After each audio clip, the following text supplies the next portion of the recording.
tous et merci d'être présents ce samedi 26 septembre 2020 pour un rassemblement à l'appel des signataires de l'appel du 29 mai 2020 pour commémorer finalement le 228e anniversaire avec un petit décalage du fait des circonstances un petit peu particulières.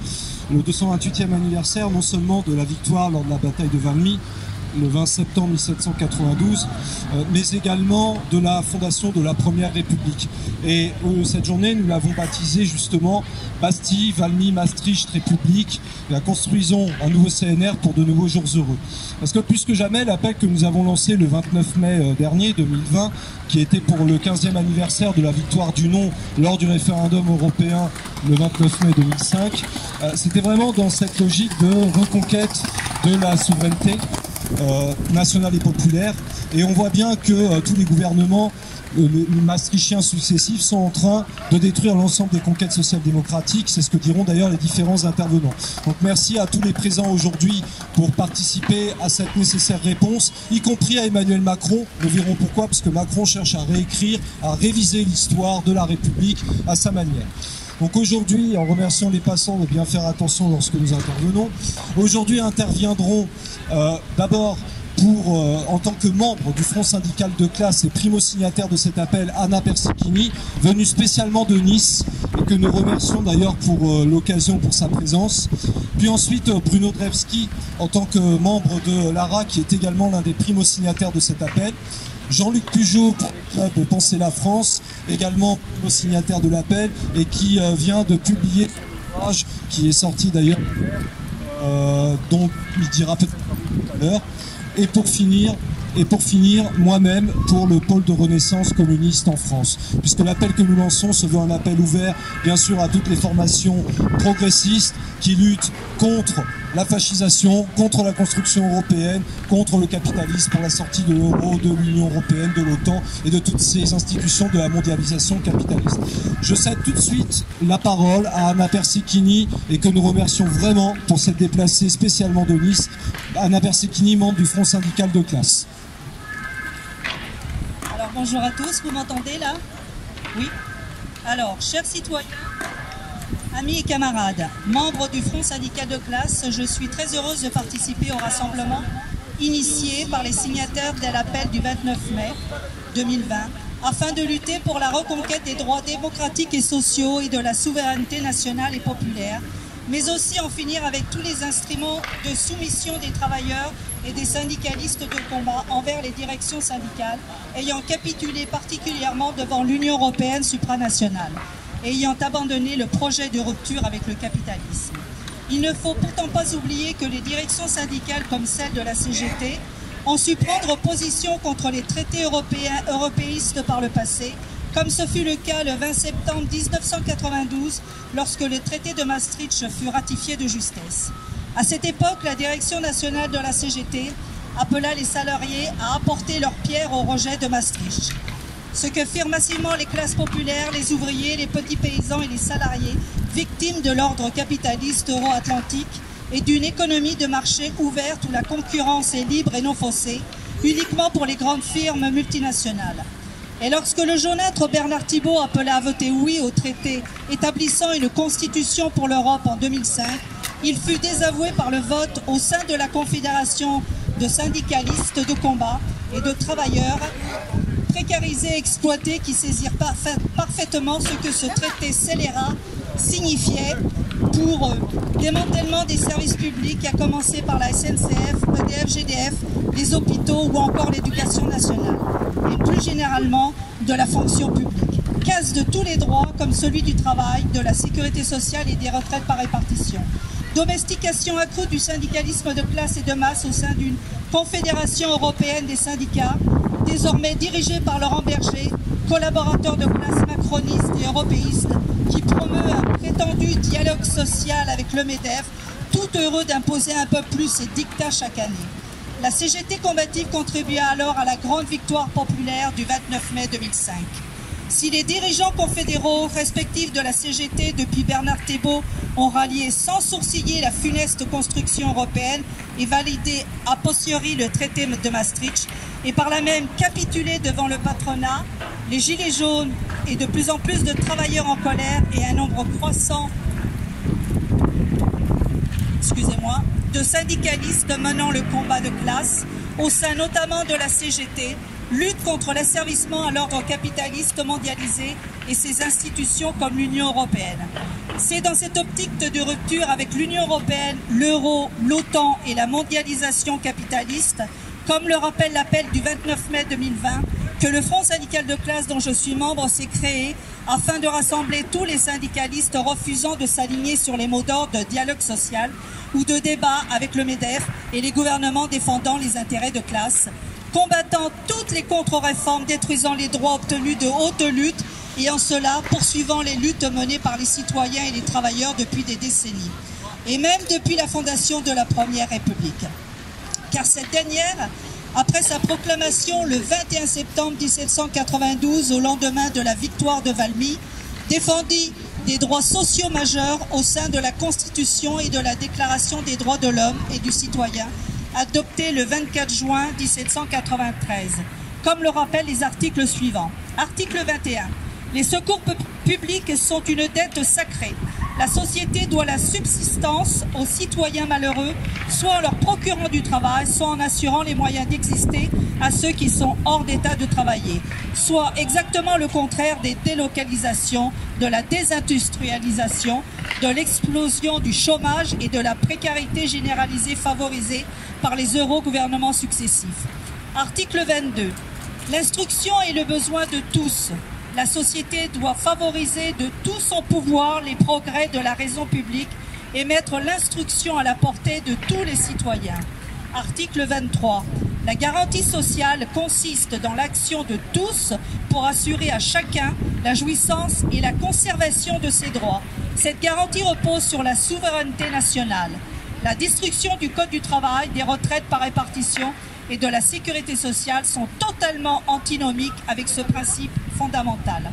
Voilà pourquoi je participe aux initiatives proposées dans le cadre de l'appel du 29 mai que j'ai signé et que j'appelle plus que jamais les travailleurs syndiqués ou non, les syndicalistes de combat, notamment au sein de la CGT et du Front syndical de classe, et tous les révoltés, parmi lesquels les Gilets jaunes, à rejoindre la lutte contre l'Union européenne, l'euro, l'OTAN et le capitalisme mondialisé, à reconstituer un puissant mouvement populaire en mesure de faire triompher les justes et légitimes revendications démocratiques et sociales des travailleurs et des citoyens, et ainsi à reconstruire les nouveaux jours heureux dont nous avons urgemment besoin. Merci. Je voulais juste donner un petit exemple, si je peux me permettre. Donc, comme le disait Fadi, je viens de Nice, je suis arrivée ce matin à Orly. Eh bien, à Orly, c'est le désert. J'ai des photos. C'est le désert. Il n'y a pas de voitures sur les parkings, presque pas. Il n'y a pas de taxi, presque pas. À l'intérieur d'Orly, tous les magasins sont fermés. On ne peut même plus manger quand on débarque de l'avion si on a faim. Alors moi, je pose la question et je crie un cri. Où sont les travailleurs s'ils ne sont pas au travail? Comment font-ils pour vivre au quotidien, pour donner à manger à leur famille? Voilà, c'est tout ce que je voulais dire. Merci à tous.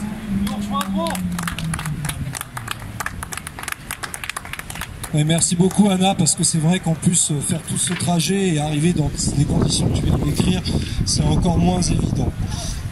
Merci beaucoup pour ce premier discours. Nous allons maintenant appeler notre ami et camarade Bruno Drebski, qui est aussi primo-signataire de l'appel et que nous remercions pour sa présence aujourd'hui. Merci beaucoup, camarade. Vous m'entendez, c'est bien ?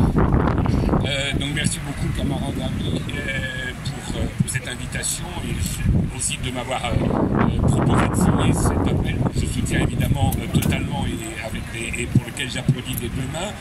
Cet appel qui évidemment rappelle les grands moments de la fondation de la République et d'un pays où la souveraineté populaire va de pair avec la souveraineté nationale, les deux étant liés. Et c'est évidemment ce qu'on constate aujourd'hui avec cette Europe de Maastricht qui est évidemment tout le contraire de la souveraineté nationale et de la souveraineté populaire. populaire, et tout le contraire aussi de l'internationalisme, parce que pour qu'il y ait internationalisme, il faut qu'il y ait des nations souveraines qui puissent collaborer librement entre elles. Alors je suis militant de l'ARAC, qui est une association, une très vieille association d'anciens combattants et de militants pour la paix, qui a été fondée entre autres par Henri Barbusse, et le combat de l'ARAC se résume par la formule d'Henri Barbusse, guerre à la guerre. Pour combattre la guerre, il faut donc combattre avant tout les faiseurs de guerre. Et nous savons bien que les faiseurs de guerre, ce sont les entreprises privées nationales, mais surtout aujourd'hui multinationales, qui justement créent des structures supranationales comme l'Europe de Maastricht en particulier, et bien sûr l'OTAN. Donc il ne pourra pas y avoir de souvenir, je dirais, que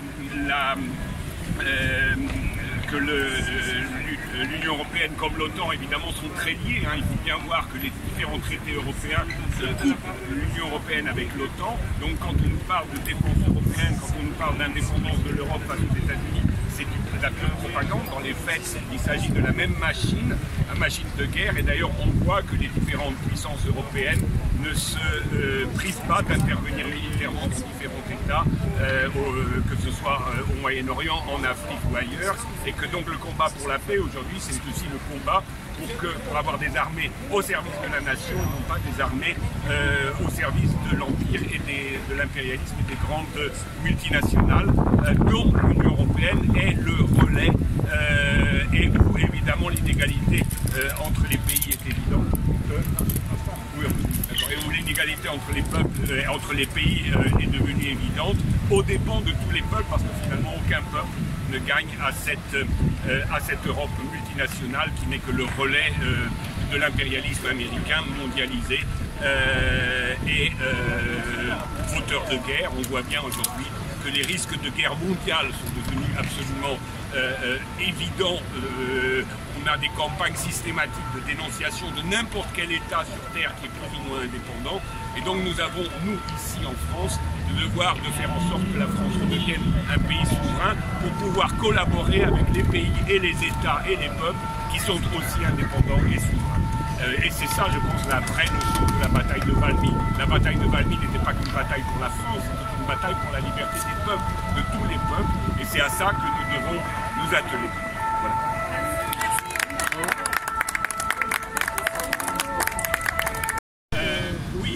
Moi, je me représente, enfin, je suis membre de l'ARAC, militant de l'ARAC, donc une association qui est née en 1917 et qui avait comme objectif, et qui a toujours d'ailleurs comme objectif de lutter contre la guerre, et qui a été fondée entre autres par Henri Barbusse.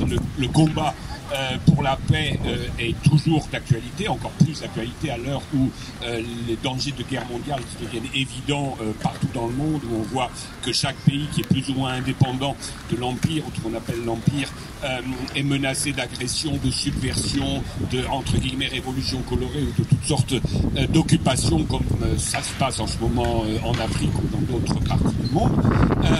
Et dans ce contexte-là, bien sûr, il est clair qu'il faut rappeler l'importance de ce qu'a été la première République française, de ce qu'a été la bataille de Valmy, qui est une bataille à la fois, qui a été une bataille à la fois pour la souveraineté populaire et la souveraineté nationale de la France, mais bien sûr aussi, et on l'a vu plus tard, une bataille pour la souveraineté de tous les peuples et pour la coopération de tous les peuples. Donc l'importance de Valmy dépasse largement la question de la France et de l'indépendance de la France, même si l'indépendance de la France est évidemment pour nous une tâche primordiale justement pour empêcher cette Europe, cette Union européenne des grandes entreprises, cette Union européenne des multinationales, cette Union européenne asservie à l'OTAN, parce que quoi qu'on dise dans la propagande selon laquelle il pourrait y avoir une défense européenne, il pourrait y avoir une politique européenne, tout ça c'est du vent. Globalement, on le voit dans les traités européens, l'OTAN figure de façon visible dans les traités européens,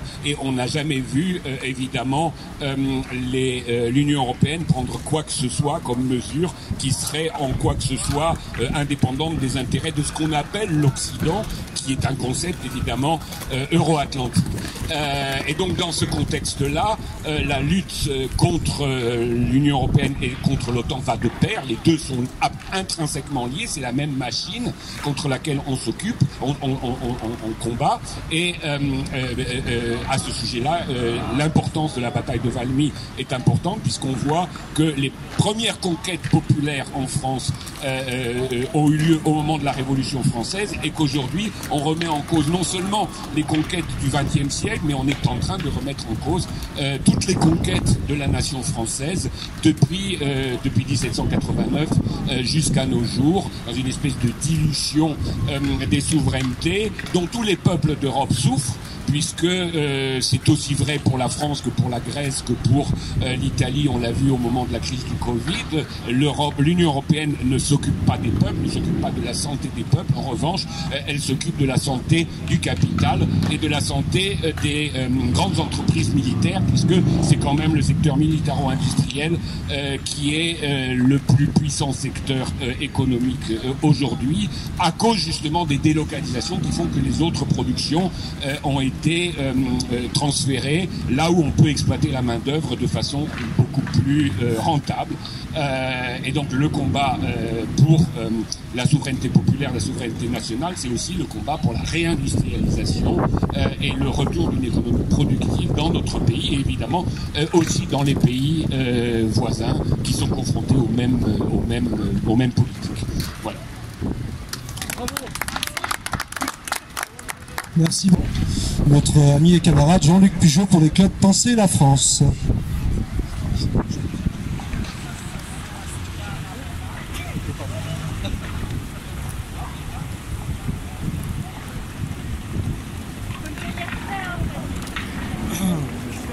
Chers amis, chers camarades et chers compagnons, c'est une immense joie de se retrouver en ce jour, place de la République, pour fêter ensemble la naissance de la République ici à Paris, où elle fut proclamée pour la première fois République de l'an 1 le 22 septembre 1792. Nous devons cette initiative heureuse au collectif de l'appel du 29 mai, avec nos camarades du pôle de renaissance du communisme en France, que nous devons remercier. Comme nous devons remercier les milliers de responsables politiques, syndicaux et tous nos concitoyens signataires de cet appel. Après le confinement généralisé de notre démocratie, comme un malheur n'arrive jamais seul, voilà qu'une infamie nouvelle se produit. On prétend fêter la naissance de la République un 4 septembre. On proclame son 150e anniversaire. Mais quelle honte sur la France! Quelle honte sur nous Français! À vouloir ignorer notre histoire, nous pouvons l'annoncer. La voilà qui ressurgit, et probablement la grande histoire. L'entendez-vous qui vient? Entendez-vous l'écho du peuple de France? Le grondement de notre peuple, celui qui marqua l'histoire du monde dès 1789. Monsieur Macron, la République, c'est la République de l'an 1. Et puisque vous ignorez notre histoire, vous faites mine de l'ignorer, la voilà. Souvenons-nous, citoyens, au printemps 1792, les armées françaises connaissent leur premier revers. Le roi en profite pour user de son veto. Les insurrections se succèdent, celle du 20 juin puis celle du 10 août. C'est alors l'arrestation de Louis XVI et son incarcération au Temple. Dans le même temps est convoquée une convention nationale, une constituante, élue au suffrage universel. C'est dans ce contexte que retentit dans l'Europe entière l'immense joie, celle de la victoire, le 20 septembre 1792, au moulin de Valmy, sur l'ennemi prussien, déjà. Le lendemain, le 21 septembre 1792, la Convention tint sa première séance. Abolition de la royauté et proclamation de la République une et indivisible. C'est cela la naissance de la République en France. Elle fut accouchée dans le bruit et la fureur, celle de la passion de tout un peuple pour la liberté, l'égalité et la fraternité. Pourquoi M. Macron travestir aujourd'hui cette réalité, celle-là même qui fonde notre histoire contemporaine, celle d'un grand peuple qui doit être fier de son histoire? Aujourd'hui, tout le monde se veut républicain. La République est partout. Tout le monde a ce mot à la bouche. Mais visiblement, Plus personne, pas même le président de la République, un comble, ne sait dire ce qu'est une république. Pouvons-nous imaginer pire situation que celle d'aujourd'hui? La confusion partout, le vol délibéré des mots, l'immense mascarade des présidents de la République successifs, des membres de gouvernement ne sachant même plus comment travestir leur trahison quotidienne de l'idéal républicain. La République déshonorée partout, dans nos hôpitaux, dans nos commissariats, dans nos écoles, dans nos rues. Quelle honte pour la France, quelle honte pour nous Français. Mais alors c'est quoi la République? Il nous faut ici convoquer Jaurès. La République, c'est une méthode. C'est une méthode pour obtenir la plus haute efficacité possible de toutes les énergies humaines par la plénitude de la liberté. Oui, Jaurès a raison. Mais comment procéder à sa mise en œuvre? Il ne faut pas oublier que la République, c'est d'abord et avant tout un principe. La République, c'est l'affirmation du pouvoir du peuple en nation. C'est ce principe démocratique supérieur, le pouvoir du peuple, par le peuple, pour le peuple. C'est le principe absolu qui s'impose à tous, celui de la souveraineté nationale. Mais la République, c'est aussi une organisation particulière des pouvoirs. Parce que nos aînés révolutionnaires avaient lu Montesquieu, ils affirment, et nous avec eux, la République, c'est la séparation des pouvoirs. Voilà ce qu'est la République. Mais qu'avons-nous fait de la République, notre bien collectif le plus précieux? Aujourd'hui, le Parlement ne fait plus les lois. Il est une simple chambre d'enregistrement des directives européennes et ne légifère plus que soumis à un ordonnancement européen corrompu. Aujourd'hui, le gouvernement ne gouverne plus. Il a pour fonction unique d'appliquer une feuille de route décidée et écrite à Bruxelles. Aujourd'hui, les juges administratifs comme judiciaires ne rendent plus leurs décisions au nom du peuple français, mais appliquent un ordonnancement européen dicté par la CJUE et par la Cour européenne des droits de l'homme. Nos juges ne sont plus que des supplétifs de cours supranationales, dénonce ainsi, avec raison, le conseiller d'État Jean-Éric Schuttel. Voilà notre situation. Tous les pouvoirs sont concentrés aux mains d'organes technocratiques, non élus, non contrôlés, non démocratiques, la Commission européenne et les cours européennes. Voilà notre réalité, notre triste réalité. Il n'y a plus de Parlement souverain, il n'y a plus de gouvernement souverain, il n'y a plus de juges souverains. En un mot, il n'y a plus de République. La voilà, la cause réelle de tous nos maux. Et on s'étonne de la crise de notre démocratie. Mais quelle immense hypocrisie, quelle immense trahison que tous ces hommes se proclamant républicains alors qu'ils s'emploient chaque jour précisément à la détruire. Et comment ne pas voir qu'en retenant cette date du 4 septembre, M. Macron participe pleinement à la destruction de notre socle commun, ce socle historique qui fait l'unité de la nation. Oui, Monsieur le Président de la République, il n'y a qu'une seule date à retenir quand on fête la République naissante. La République, c'est la République de l'an 1. La République, c'est Valmy. Et si M. Macron, par cette faute volontaire, ne voulait tout simplement pas nous avertir de la suite de son programme. Et si le choix de cette date, le 4 septembre, n'avait pour secrète intention de nous annoncer la chute prochaine, celle de la collaboration avec l'Allemagne, celle de la soumission totale à l'ordolibéralisme d'outre-Rhin. Et si le choix de fêter la naissance de la Troisième République n'avait pour seul but que celui d'annoncer comme seule issue pour la France la chute de la Troisième République. Je veux dire la collaboration totale avec l'Allemagne, la soumission totale à l'Allemagne, c'est-à-dire tout simplement la fin de la France. Comment alors sortir de ce piège infâme? Je voudrais ici tout d'abord convoquer un des plus grands juristes français, Léon Duguy. Dans une de ses fameuses conférences de 1920 à l'Université de Columbia à New York, celui-ci rappelle que la nation française s'est constituée au cours des siècles et a conquis sa forte individualité contre l'Allemagne pour ne pas être allemande. Et je cite toujours Léon Duguy. Au lendemain de 14-18, si vous aviez demandé à un Allemand pourquoi il se bat, il vous aurait répondu « Deutschland über alle » pour que l'Allemagne soit au-dessus de tout. Et si vous aviez demandé aux poilus français la même chose, il vous aurait répondu « Je me bats parce que je ne veux pas être un Boche ». Sentiment national d'une profonde abjection, vraiment. Le grand professeur du Collège de France, Camille Julien, rappelle les raisons pour lesquelles on se bat pour une nation.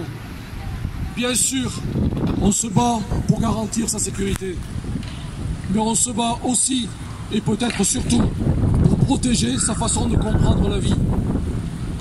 Il me semble, oui, que la France a donné au monde une si particulière façon de comprendre la vie que la nation française ne peut pas disparaître dans un ensemble européen qui, quoi que vous fassiez, sera aujourd'hui et maintenant une Europe allemande. Alors, fin de la France, fin de la République, comment l'accepter? Car quoi? Nous sommes toujours là. Oui, nous, le peuple, la nation. Oui, il reste encore le peuple, force indomptable et valeureuse quand elle est réunie en nation. Sauf à détruire cette nation. Et vous savez combien il s'emploie chaque jour, depuis tant de décennies, à défaire la communauté nationale par 1000 communautés encouragées. Et à ne retenir de notre histoire nationale que les erreurs. Quelle nation n'en a pas commises? Et à effacer patiemment tout le génie de la France, toutes nos espérances, toute notre grandeur. Notre grandeur. Oui, vous savez, toutes ces valeurs supérieures qui font rayonner la France dans tout l'univers humain. Celles qui peuvent légitimement fonder le sentiment de fierté nationale. Parce que oui, nous pouvons être fiers d'être français. Parce que nous sommes un grand peuple. Parce que nous avons fait la révolution, que nous avons porté haut un idéal d'humanité partagée. Quelle ignominie de prétendre le contraire et de faire industrie de la fin de la France. Alors certains d'entre nous ont eu la chance maintes fois d'interroger des anciens résistants français, ces femmes et ces hommes que nous admirons tant. Que nous disent-ils?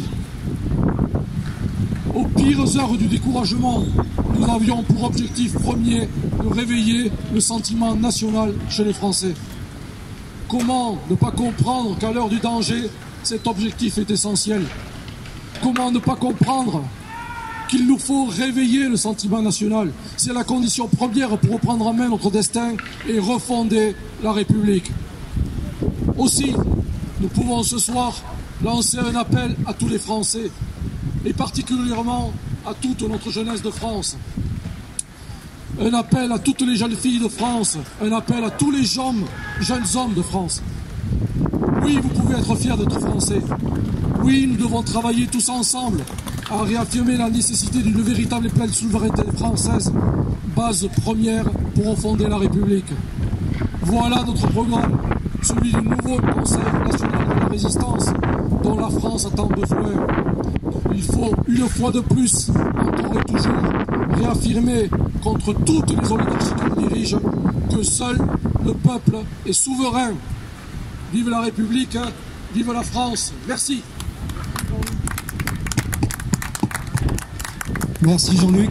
Je vais prendre la suite immédiatement. Désolé pour les transitions un petit peu rapides. Pour le pôle de renaissance que vous dites en France, nous sommes devant la statue, donc le monument de la place de la République. Ce qui est intéressant à voir, ce sont les dates derrière. 20 septembre 1792, Valmy. 21 septembre 1792, proclamation de la Première République. Il y a d'autres dates, mais il y a aussi des mots qui apparaissent en haut comme celui de fraternité, et puis un autre qu'il ne faut pas oublier parce que c'est aussi associé à la République, c'est le mot de labeur, le travail, les travailleurs. Ceux qui sont à l'origine justement de la fondation de toutes ces républiques également, que ce soit le 20 septembre 1792, parce que le peuple en armes à l'époque, il ne faut pas l'oublier, ce sont tous ces paysans, tous ceux ce petit peuple urbain de toutes les communes de France venu pour stopper la monarchie absolue prussienne, autrichienne, qui voulait écraser la Révolution. Car il ne faut jamais oublier que la République est liée profondément à la Révolution. La Révolution pour instaurer un nouvel ordre social, un nouvel ordre politique. Et il n'est pas étonnant que toutes les forces réactionnaires et fascistes se soient toujours opposées à la naissance de la République. C'est le cas de la Première République avec cette criminalisation odieuse dont sont victimes Robespierre, Saint-Just, les montagnards, les sans-culottes, les jacobins, pour faire triompher la monarchie absolue en réalité à travers les délires sur les Girondins, sur Marie-Antoinette ou que sais-je encore. Mais ce sont aussi les travailleurs de la Deuxième République, écrasés dans un bain de sang en juin 1848 par les Versaillais, encore une fois, pour complaire justement à toutes les monarchies absolues d'Europe. C'est aussi parce que M. Macron explique que la République est née le 4 septembre 1870, c'est aussi la Commune de Paris. Cette commune qui a été littéralement écrasée et noyée dans le sang par les Versaillais, alliés là encore aux armées prussiennes pour pouvoir mettre fin à un mouvement révolutionnaire. Et ne jamais oublier que cette République française a toujours aussi bénéficié de soutien qui venait des travailleurs des autres pays. Parce que la République, c'est aussi le mot de fraternité que l'on vient de voir là à présent. Justement, pourquoi avons-nous lancé cet appel depuis le 29 mai 2020 ? Parce que, à l'heure actuelle, très clairement, liberté, égalité, fraternité, ou la mort, comme on le disait déjà à l'époque, pour se battre. Parce qu'on n'obtient pas la République et les droits de l'homme sans se battre. Se battre, cela se retrouve également dans la Constitution qui a été écrite le 24 juin 1793 et dont l'article 35 de la Déclaration des droits de l'homme et du citoyen mérite plus que jamais d'être réhabilité. À savoir que quand le gouvernement viole les droits du peuple, l'insurrection est pour le peuple et pour chaque portion du peuple le plus sacré des droits et le plus indispensable des devoirs. Voilà ce que c'est qu'un peuple qui se bat pour ses droits sociaux, ses droits démocratiques, qui sont littéralement détruits par une Union européenne supranationale, uniquement là pour servir les intérêts du grand capital, et ce depuis des décennies. Mais également par le bras armé, l'OTAN, qui déploie ses troupes aux frontières de la Russie pour pousser encore une fois l'ensemble des pays d'Europe et les peuples européens à la guerre. Parce que la guerre, c'est le moyen de briser la révolution, c'est le moyen de briser la République. On l'a vu en 1914, lorsque la Grande Boucherie a précipité des millions et des millions de paysans, d'ouvriers, de travailleurs, de citoyens dans la guerre pour pouvoir stopper quoi? La montée d'un nouvel ordre basé sur le socialisme. Oui, et n'oublions pas qu'en 1940, la trahison des élites, cette trahison qui n'en est pas une pour elle, c'est une collaboration avec pour objectif d'en finir avec le Front populaire, celui de 1936, celui qui a mis en place les congés payés, la semaine de 40 heures payées 48, les conventions collectives, bref, pour araser toutes les conquêtes démocratiques et sociales. Et voilà pourquoi aujourd'hui, l'Union européenne avec son bras armé, l'OTAN, au service des intérêts du capitalisme, sont uniquement là pour détruire tout ce qui fait la France et la République, les services publics, les conquêtes sociales et démocratiques, les libertés également fondamentales, politiques, qui petit à petit sont remises en pièces par les différents eurogouvernements successifs. Alors plus que jamais, nous vous appelons à rejoindre l'appel du 29 mai 2020, qui est disponible sur le site, qui est signé à la fois par des formations politiques progressistes, communistes, insoumises, patriotiques, antifascistes, mais également par des syndicalistes de combat, de classe et de masse qui refusent l'asservissement et le prétendu dialogue social qui n'a qu'un seul objectif, permettre au MEDEF et au capital de manière générale de dicter ses conditions à la population et en particulier aux travailleurs, mais également de rejoindre tous les intellectuels, les artistes, les universitaires qui nous soutiennent et plus généralement tous les travailleurs, tous les citoyens que nous sommes, les gilets jaunes ou pas gilets jaunes, les travailleurs syndiqués ou non, toutes et tous nous sommes dans la même galère. La galère est très simple. En 2022, à ce rythme-là, nous nous retrouverons devant un nouveau face-à-face entre Marine Le Pen et Emmanuel Macron. Un faux duel et un vrai duo d'une même pièce, les deux faces d'une même pièce, celle d'une pièce européiste, impérialiste, capitaliste et franchement antipopulaire et antipatriotique. Donc plus que jamais, rejoignez cet appel du 29 mai 2020 disponible disponible sur Internet. D'autres initiatives viendront après le 29 mai 2020 pour le 15e anniversaire de la victoire du non qui a été violée par Sarkozy et François Fillon ainsi qu'une partie du PS, après avoir rappelé que le 14 juillet est également une grande fête patriotique et populaire. Nous rappelons que la République est née le 21 septembre 1792 et nous rappellerons tout ceci à tous les eurogouvernements en place, à commencer par Macron, Castex et leur bande. Le peuple souverain, quoi qu'il arrive, triomphera.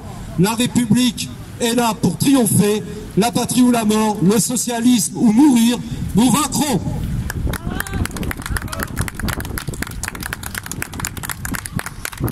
Et nous vous remercions pour votre présence, sachant que vous pourrez retrouver tous les discours qui ont été prononcés en vidéo.